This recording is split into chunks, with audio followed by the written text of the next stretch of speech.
Speaking from 21 South Street. What is that one thing you do when you are really, really sad?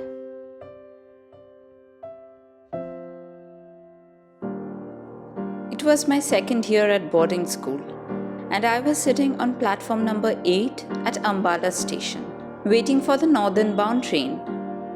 I think I was about 12 at that time. My parents considered me old enough to travel alone, and I had arrived by bus at Ambala early in the evening. Now there was a wait till midnight before my train arrived. Most of the time, I had been pacing up and down the platform, browsing through the bookstall or feeding broken biscuits to stray dogs. Trains came and went. The platform would be quiet for a while, and then, when a train arrived, it would be an inferno of heaving, shouting, agitated human bodies. As the carriage doors opened, a tide of people would sweep down upon the nervous little ticket collector at the gate, and every time this happened, I would be caught in the rush and swept outside the station. Now, tired of this game and of ambling about the platform, I sat down on my suitcase and gazed dismally across the railway tracks. Trolleys rolled past me, and I was conscious of the cries of the various vendors, the men who sold curds and lemon, the sweetmeat seller, the newspaper boy, but I had lost interest in all that was going on along the busy platform and continued to stare across the railway tracks, feeling bored and a little lonely.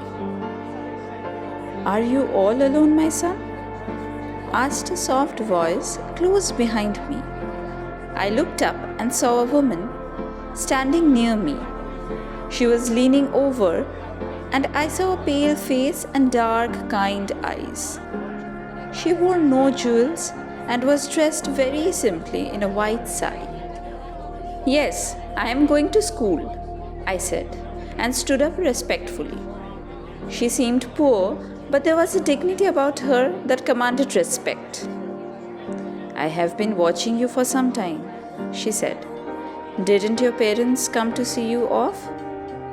"I don't live here," I said. "I had to change trains. Anyway, I can travel alone." "I am sure you can," she said, and I liked her for saying that. And I also liked her for the simplicity of her dress and for her soft, deep voice and the serenity of her face. "Tell me, what is your name?" she asked. "Arun," I said. "And how long do you have to wait for your next train?" About an hour, I think. It comes at 12 o'clock." "Then come with me and have something to eat." I was going to refuse out of shyness and suspicion. But she took me by the hand, and then I felt it would be silly to pull my hand away. She told a coolie to look after my suitcase, and then she led me away down the platform. Her hand was gentle, and she held mine neither too firmly nor too lightly. I looked up at her again. She was not young. She was not old. She must have been over 30, but had she been 50, I think she would have looked very much the same. She took me into the station dining room, ordered tea and samosas and jalebis, and at once I began to thaw and take a new interest in this kind woman. The strange encounter had little effect on my appetite.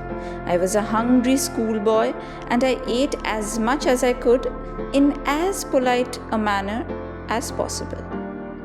She took obvious pleasure in watching me eat, and I think it was the food that strengthened the bond between us and cemented our friendship. For under the influence of the tea and sweets, I began to talk quite freely and told her about my school, my friends, my likes and dislikes. She questioned me quietly from time to time, but she preferred listening. She drew me out very well, and I had soon forgotten that we were strangers. But she did not ask me about my family or where I lived, and I did not ask her where she lived. I accepted her for what she had been to me, a quiet, kind, and gentle woman who gave sweets to a lonely boy on a railway platform. After about half an hour, we left the dining room and began walking back along the platform. An engine was shunting up and down beside platform number A, and as it approached, a boy leapt off the platform and ran across the rails, taking a shortcut to the next platform. He was at a safe distance from the engine, but as he leapt across the rails, the woman clutched my arm. Her fingers dug into my flesh and I winced with pain. I caught her fingers and looked up at her, and I saw a spasm of pain and fear and sadness pass across her face. She watched the boy as he climbed the platform, and it was not until he had disappeared in the crowd that she relaxed her hold on my arm. She smiled at me reassuringly and took my hand again, but her fingers trembled against mine.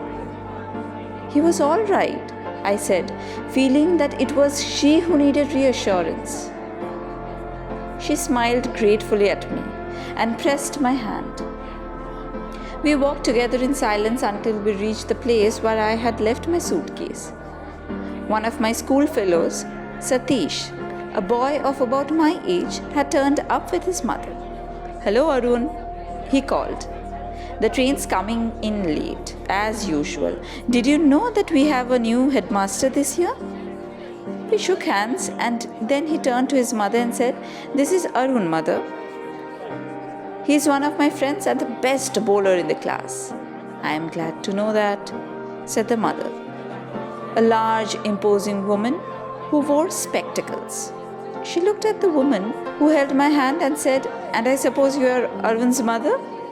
I opened my mouth to make some explanation, but before I could say anything, the woman replied, "Yes, I am Arun's mother."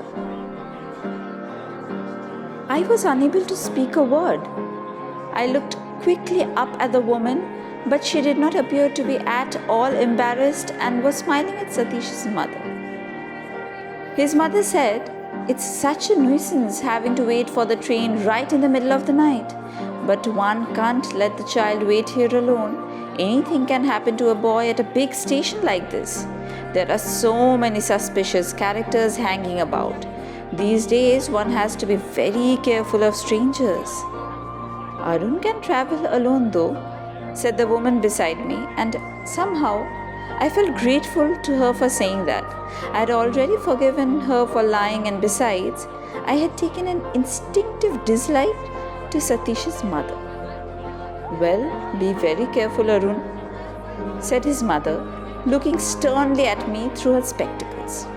"Be very careful when your mother is not with you, and never talk to strangers." I looked from his mother to the woman who had given me tea and sweets and back at his mother. "I like strangers," I said. Satish's mother definitely staggered a little, as obviously she was not used to being contradicted by small boys. "There you are. You see, if you don't watch over them all the time, they will walk straight into trouble. Always listen to what your mother tells you," she said, wagging a fat little finger at me, "and never talk to strangers."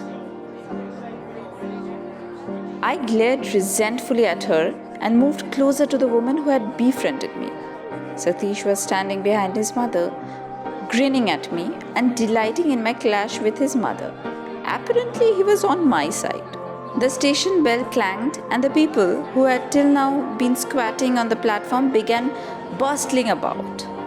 "Here it comes," shouted Satish, as the engine whistle shrieked and the front lights played over the rails. The train moved slowly into the station, and the engine hissing and sending out waves of steam.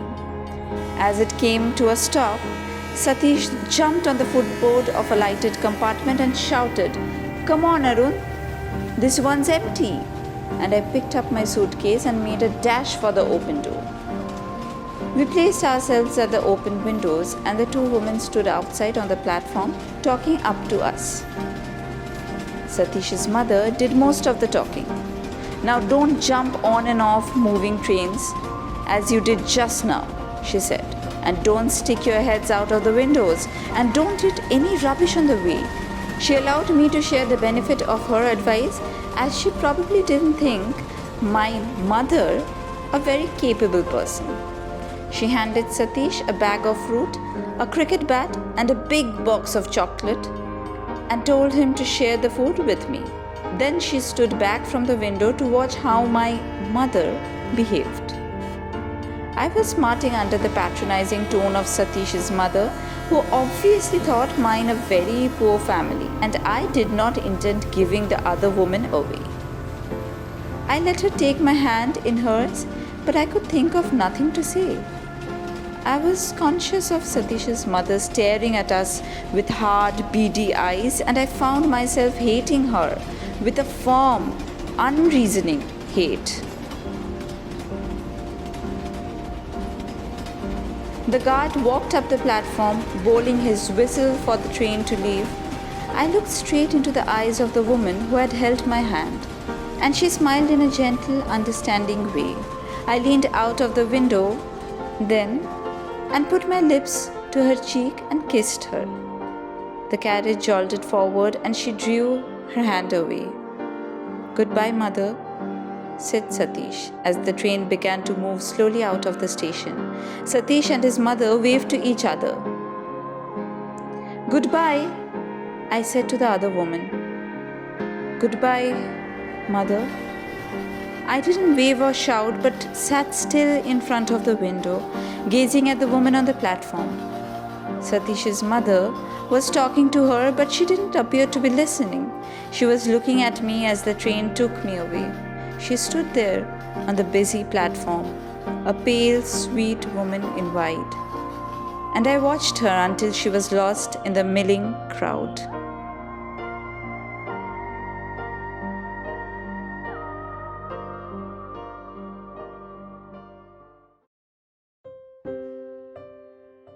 You were listening to The Woman on Platform Number 8 from The Adventures of Rusty by Ruskin Bond.